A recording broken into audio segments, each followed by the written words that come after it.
Morning. So no beer. It's a bit early for beer. It's before 9 o'clock. So coffee it is.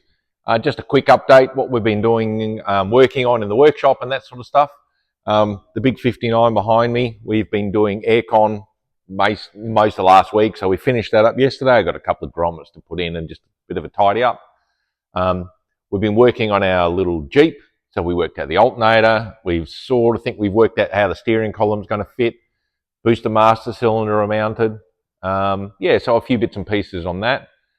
The DeLorean, so we've actually started doing something on that. It has a Subaru gearbox, a 6-speed gearbox that obviously has been reversed.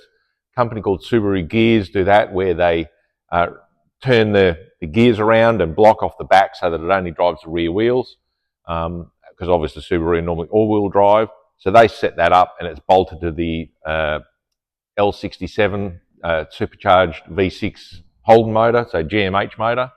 So we got the cables for the shifter during the week, and then Craig has started doing the headers. We're going to have to custom make headers, exhaust, that sort of thing, because obviously Holden Commodore motors, the exhaust went the other way. So we've started doing that. Craig's got most of that done. That's nearly sorted out.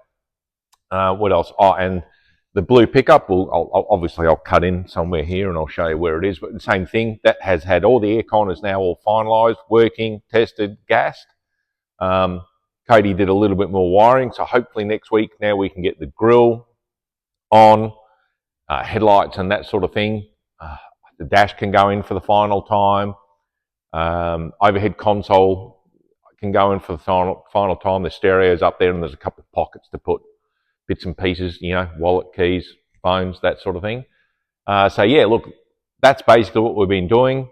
What I'm going to do is probably in the next couple of days is doing a separate video on aircon, different types, what you can do yourself. Can you do it at home yourself? Most guys can work out, or you can buy the unit. There's under dash, integrated, all that sort of stuff. But we're going to show you what's the best way to route the lines, and you can sort of get it done yourself. So enjoy the video. Hope you like what we're doing in the workshop. Follow us on Facebook, Instagram, and of course on YouTube. Like, subscribe, and hit notifications. Enjoy your coffee.